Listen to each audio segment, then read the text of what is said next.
अगला टॉपिक आपका क्या है, कोलाइडी विलयनों का शुद्धिकरण, purification of colloidal solutions.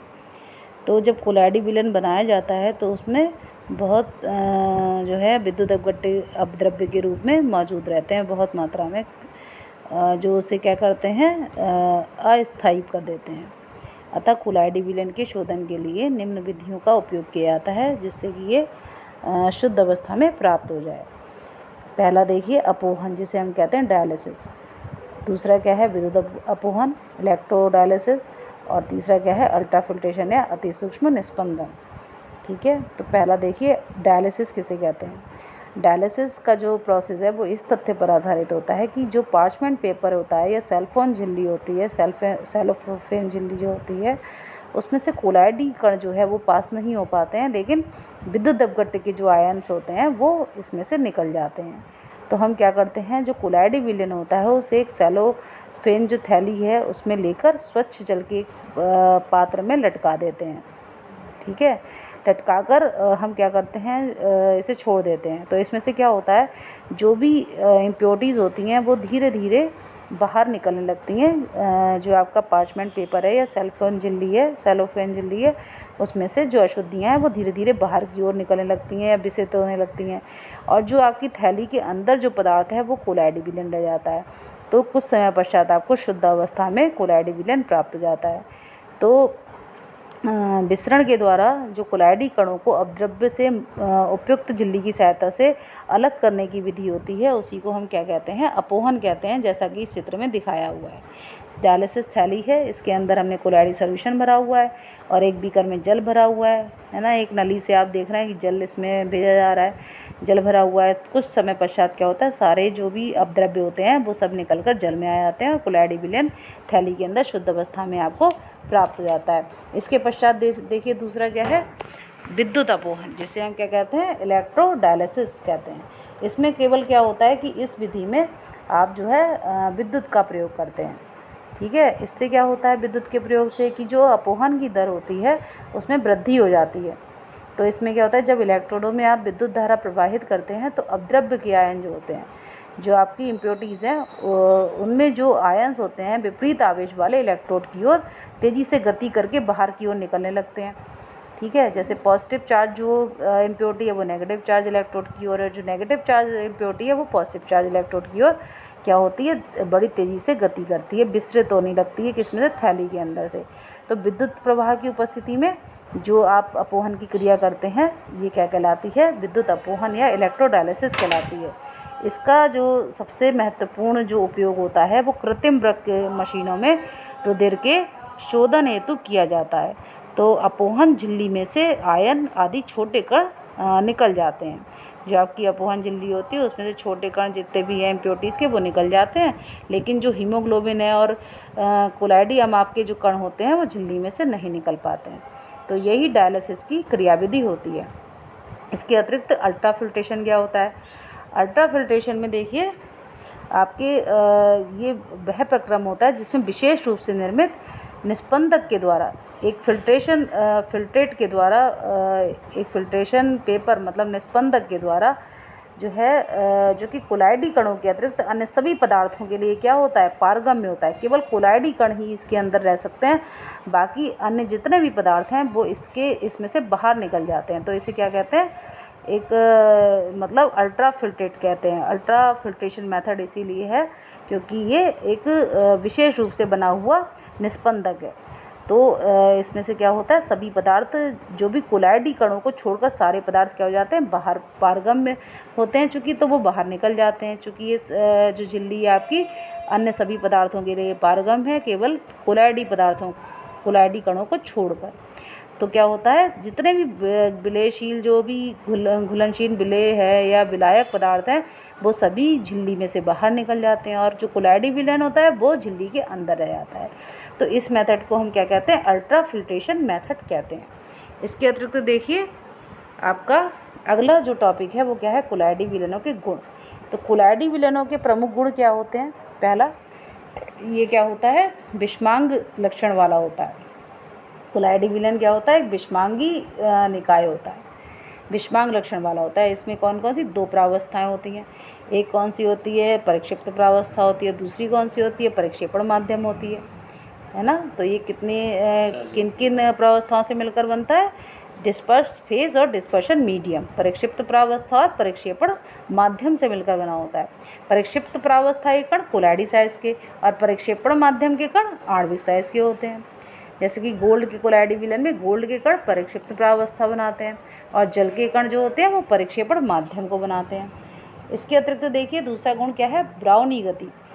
Robert brown नामक एक वैज्ञानिक थे, उनके नाम पर इस गति का नाम ब्राउनी गति पड़ा। तो कोलाइडी कणों की जो सतत एवं अनियमित टेढ़ी मेढ़ी गति जो होती है उसी को हम ब्राउनी गति कहते हैं। जो विलायक के अणु होते हैं वो कोलाइडी कणों के साथ टकराते हैं और जब ये कोलाइडी कण विलायक के कणों के साथ टकराते हैं तो ये विभिन्न दिशाओं में इधर उधर टेढ़ी मेढ़ी गति करने लगते हैं।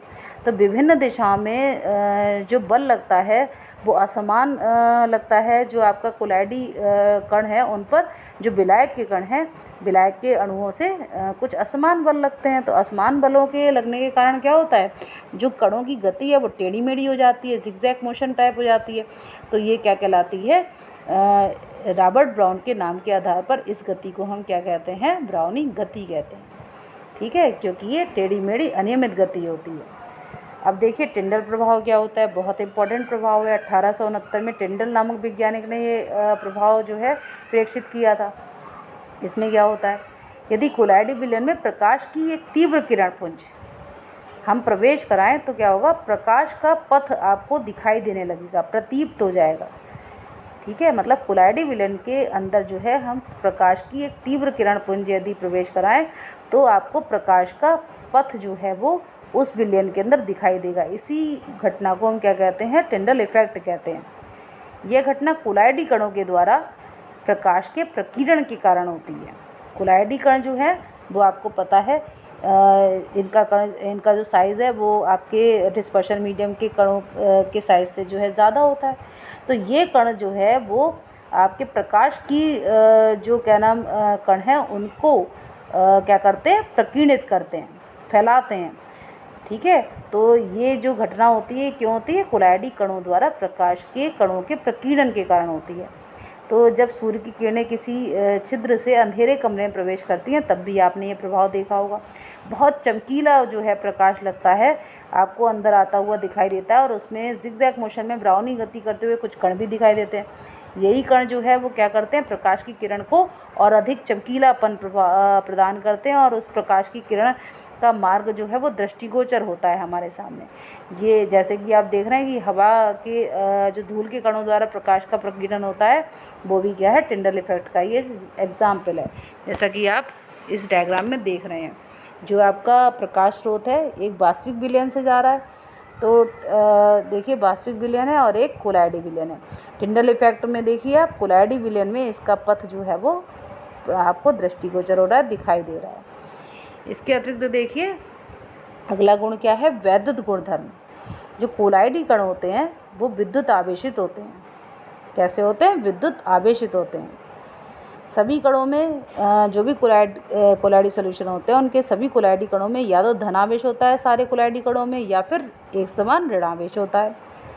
परिक्षेपण माध्यम का समान और विपरीत आवेश होता है। यदि कोलाइडी कणों पर धनावेश है तो परिक्षेपण माध्यम का ऋणावेश होगा, यदि कोलाइडी कणों पर ऋणावेश है तो परिक्षेपण माध्यम जो है वो धनावेशित होगा।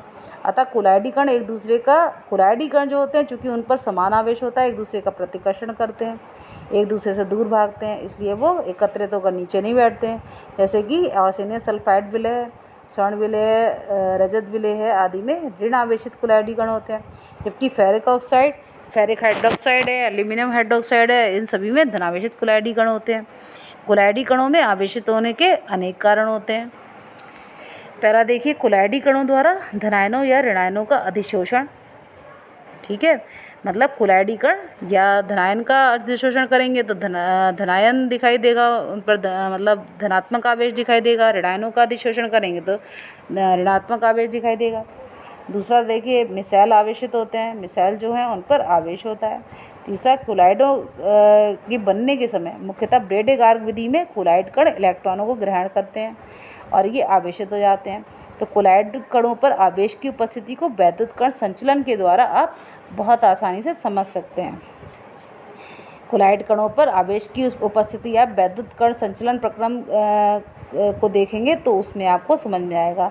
वैद्युत कण संचलन प्रक्रम में क्या होता है, कोलॉइड के कण जो होते हैं विद्युत प्रवाह के प्रभाव से, जो विद्युत प्रवाह है जो आपने इलेक्ट्रिसिटी को जो है इसमें प्रवाहित किया है उसके प्रभाव से या तो कैथोड की ओर या फिर एनोड की ओर गतिशील होते हुए दिखाई देते हैं।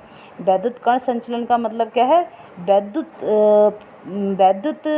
के प्रभाव में कणों का चलना। तो यदि वैद्युत का प्रवाह कैसे होता है, 2 इलेक्ट्रोड्स सकते हैं, पॉजिटिव और नेगेटिव। यदि कोलॉइडी कणों पर आपके पॉजिटिव चार्ज है तो कोलॉइडी कण आपके जो है वो नेगेटिव चार्ज इलेक्ट्रोड की ओर चलेंगे, और यदि कोलॉइडी कणों पर पॉजिटिव चार्ज है, अगर नेगेटिव चार्ज है तो वो पॉजिटिव चार्ज इलेक्ट्रोड की ओर गति करेंगे।